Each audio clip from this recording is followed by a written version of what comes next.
শিন হাতের শেকল খুলতে গেলে ব্ল্যাক সেটা চাবি কেড়ে নেয় আর দৌড়ে ছড়ে ফেলে।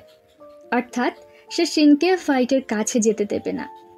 গুম্পা এসে বলে, ফাইট আর ব্ল্যাক যমজ ভাই, এটা নিয়ে বাড়াবাড়ির কি আছে? অর্থাৎ গুম্পা এটা আগে থেকেই জানতো। শিন বলে, এটা আমাকে আগে বলনি কেন? গুম্পা বলে, বারে, তুমি প্রতি রাতে ফাইটের সাথে এক বিছানায় ঘুমোতে, এরপরেও দু ভাইয়ের মধ্যে পার্থক্য ধরতে পারোনি।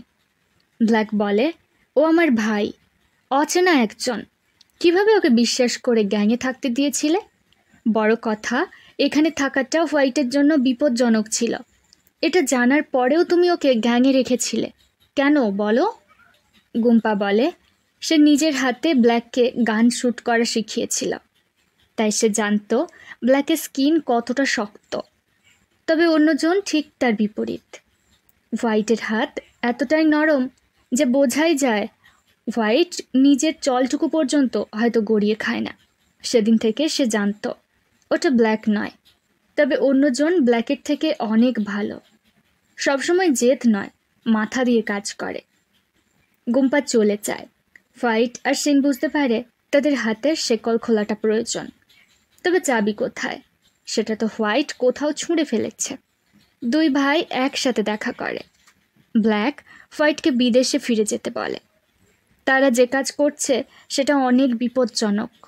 ব্ল্যাক চায় না তার একমাত্র পরিবার ছোট ভাইটাকে হারাতে। এতে হোয়াইট আর তার গ্যাং সবাই সুরক্ষিত থাকবে। হোয়াইট বুঝতে পারে ব্ল্যাক চায় সব কিছু থেকে তাকে প্রোটেক্ট করতে। শিনের থেকেও তাকে দূরে সরিয়ে দিতে চাইছে। শিন হোয়াইটকে খুঁজতে পুরনো বিল্ডিংয়ে আসে, যেখানে তারা প্রায়শই ক্যাম্প খাটিয়ে থাকত। হোয়াইটও আশপাশেই ছিল। শিন এসে বলে, কোথায় লুকিয়েছিলে? জানো তোমাকে খুঁজতে কত সময় লেগেছে? শিনকে দেখে হোয়াইট ছুট দেয়। শিন তার পেছনে আসে। শিন বলে, কোথায় পালাবে তুমি? অনেক লুকোচুরি হয়েছে, এবার ধরা দাও। একটা সময় পালানোর জায়গা শেষ। শিন তাকে বোঝানোর চেষ্টা করে। সে ইতিমধ্যে জেনে গেছে যে ওরা দুজন যমজ ভাই। শিন বলে, এবার বলো তোমার নাম কি? হোয়াইট নিজের নাম বলে। শিন বলে, তুমি অনেক স্বার্থপর। প্রথমত আমার থেকে সত্যিগুলো লুকিয়েছ, এরপর আমাকে পেছনে ফেলে তুমি পালিয়েছ। এখন প্লিজ আবার ছেড়ে যেও না, আমার কাছেই থাকো। হোয়াইট দোটানায় পড়ে যায়। একজন তার ভাই, অন্যজন তার ভালোবাসার মানুষ। সে কোন দিকে যাবে, কার কথা শুনবে?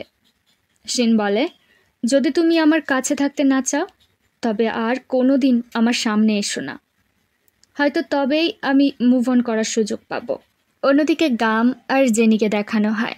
প্রথম থেকেই জেনিকে পছন্দ করত, তবে দুজনেই তার বন্ধু। সে চায়নি জেনি আর ব্ল্যাকের মধ্যে বাধা হয়ে আসতে। আজ গাম নিজের মনের কথা বলে এবং জেনি সেটা একসেপ্ট করে নেয়। আর দূর থেকে ব্ল্যাক সেটা দেখে জেনির কাছে আসে আর জেনিকে জড়িয়ে ধরে। ব্ল্যাক এবার বাড়াবাড়ি করছে, এটা দেখে গাম তাদের দূরে সরায়। ধরো একটা কাঁচের গ্লাস অবহেলায় নিচে ফেললে, সেটা ভেঙে গেল। আবার যখন তুমি পরে ওকে জোড়া দিয়ে ঠিক করতে চাইলে, দেখা গেল জোড়া তো হয়ে গেছে, কিন্তু আগের মতো নেই। রিলেশনটাও এমনই, অযত্ন করে ফেলে রেখেছিলে। নষ্ট হয়ে গেলে সেটা আর আগের মতো ঠিক করা যায় না, তাই ব্ল্যাককে হার মানতে হয়। তবে হঠাৎ ব্ল্যাক অসুস্থ হয়ে পড়ে, কারণ অন্যদিকে হোয়াইট সুইসাইড করার চেষ্টা করছে।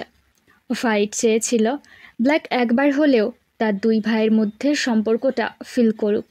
একটা সময় হোয়াইট জলের উপরে উঠে আসে, ফলে ব্ল্যাকও শান্ত হয় এবং সেখান থেকে চলে যায়, এই বলে যে সে আর কখনো জেনির জীবনে এসে কষ্ট দেবে না। জেনি আর গামের চিন্তা হয় ব্ল্যাকের জন্য। ব্ল্যাক বাইক নিয়ে সোজা হোয়াইটের কাছে পৌঁছায়। সুইসাইড করতে গিয়েছিলে, তা জলের উপর উঠে এলে কিভাবে? আমি ভেবেছিলাম তুমি হয়তো বিপদে পড়েছ। তোমার যন্ত্রণাগুলো আমিও ফিল করতে পারছিলাম। বলতে পারো আমাদের মধ্যে কেন এত মিল? যেন একই মুদ্রার দুটো পিঠ। হোয়াইট বলে, কারণ আমরা আপন ভাই, রক্তের সম্পর্ক আছে আমাদের। ব্ল্যাক বলে, বুঝেছি, তোমাকে আমি আটকে রাখতে পারবো না। যাই হোক, আজ রাতের পর জানি না আবার কখনো আমাদের দেখা হবে কিনা, তবে কথা দাও তুমি নিজের খেয়াল রাখবে। হোয়াইট বলে, তুমিও নিজের খেয়াল রেখো। ব্ল্যাক আজ টোডের গল্প শেষ করতে চাপে। হোয়াইট চোখ মুছে। এই প্রথম ব্ল্যাকের চোখ থেকেও জল গড়িয়ে পড়ে। দুই ভাই দুজনকে জড়িয়ে ধরেছে। ব্ল্যাক বলে, জানি না আমার চোখ থেকে আপনা হতেই কেন জল বেরিয়ে আসছে। এটাই হয়তো দুই ভাইয়ের মধ্যে কানেকশন। ইউনার শিনের কাছে আসে, আর ইউকের বারণ সত্ত্বেও সে শিনকে বলে দেয় যে ইউনারই শিনের বাবাকে শ্যুট করেছিল। তবে এই অপরাধের জন্য ইউনার অনেক লজ্জিত। শিন যে শাস্তি দিক সে মাথা পেতে নেবে। শিন তার পকেট থেকে পিস্তল বার করে ইউনারের হাতে দেয়। নাও নিজেকে মেরে ফেলো। একটা জীবনের দাম আর একটা জীবন দিয়েই মেটানো সম্ভব। ইউনার সত্যি নিজের মাথায় পিস্তল ঠেকায়, কিন্তু তার আগেই ইয়োক আর গাম চলে আসে। গাম বলে, দেখলে তো, পারলে না। কাউকে সহজে মেরে ফেলা যায়, কিন্তু প্রশ্ন যখন নিজে আর নিজের চারপাশের মানুষদের নিয়ে আসে না, সেটা আর সহজ থাকে না। ও আমার বাবা ছিল। যতই ভুল করুক, মৃত্যু কখনো শেষ ডিসিশন হতে পারে না। শাস্তি দেওয়া যেতে পারত অন্য কিছু, কিন্তু খুন এটা মেনে নেওয়া সম্ভব নয়। গাম আর ইয়োক বোঝায় এতে ইউনারের ভুল নেই, তবে সে এর পরেও গিল্টি ফিল করছে, তাই না তোমার কাছে সত্যিটা বলেছে। না হলে ইউনার চাইলেই পুরো ব্যাপারটা লুকিয়ে যেতে পারত। শিন কিছু না বলে চলে যায়, আর ব্ল্যাকের জন্য ওয়েট না করেই মিশনে বেরিয়ে পড়ে। গুম্পার বারণও সে শোনে না। তবে মাঝ রাস্তায় হোয়াইট তার পথ আটকায় আর গাড়ির চাবি নিয়ে নেয়। শিন হোয়াইটের থেকে পালাতে শুরু করে। শিন ওপরে লাফ দিলে হোয়াইট নিচ থেকে গলে তার সামনে চলে আসে। একটা সময় সে শিনকে চেপে ধরে। হোয়াইট ক্ষমা চায়। তার উচিত হয়নি শিনকে ছেড়ে যাওয়া। শিনও শান্ত হয়ে যায় একটা সময়। সে হোয়াইটকে ভালোবাসে। তার দ্বারা হোয়াইটকে ভোলা সম্ভব নয়। ম্যাচিওর বয়সে গিয়ে যদি তুমি লাইফে প্রথমবার কাউকে ভালোবাসো না, পরের বার অন্য কাউকে লাইফে আনার কথা তোমার মাথাতেও আসবে না। শিন হোয়াইটকে জড়িয়ে ধরে। এরপর দুজন লুকিয়ে তোয়ের ওয়্যার হাউসে পৌঁছে যায়, আর ভেতরে লুকিয়ে রাখা ড্রাগস খুঁজে পায়। হোয়াইট পটাপট সেগুলোর ফটো তুলে নেয়। এর মধ্যে ট্রাক্স চলে এলে তারা লুকিয়ে পড়ে। ট্রাক চলে গেলেও শিন হোয়াইটকে বের হতে দেয় না। শিন বলে, আগে কথা দাও তুমি গ্যাংয়ের সবাইকে বলবে যে তুমি হোয়াইট, ব্ল্যাক নয়। শিন এগিয়ে আসছে। এটা দেখে হোয়াইট বলে, তুমি আগে থেকেই এসব প্ল্যানিং করে রেখেছিলে, তাই না? বাধ্য হয়ে হোয়াইট রাজি হয়। কথা মতো শিন তাকে অন্যদের কাছে নিয়ে যায়। গুম্পা, গাম আর ইয়োক স্নান করছে। শিন ইশারা করে, ওই শোনো, আমার পাশে ব্ল্যাক নয়, তার ভাই হোয়াইট দাঁড়িয়ে আছে। সবাই চুপ। ঘাম আর ইয়োক হেসে ফেলে। ইয়োক এগিয়ে এসে বলে, তোমার নাম কি হোয়াইট? মানে ব্ল্যাক আর হোয়াইট দুটো রং।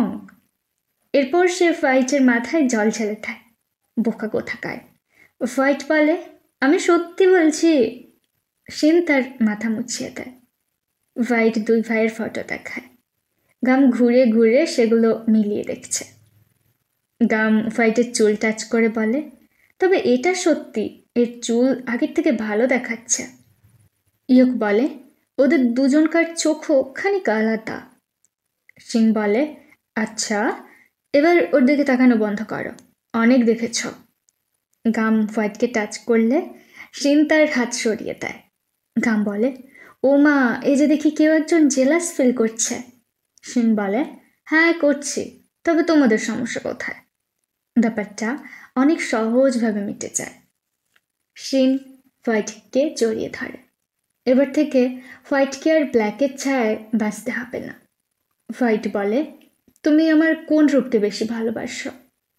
হোয়াইট রূপকে নাকি ব্ল্যাক রূপকে? সিং বলে, যতক্ষণ তুমি হোয়াইট আছো ততক্ষণ তুমি যে পোশাকেই থাকো, তা হোয়াইটের মতোই হোক আর ব্ল্যাকের মতো, আমার কোনো সমস্যা নেই। আমি শুধু চাই হোয়াইট আমার পাশে থাক, তুমি আমার পাশে থাকো।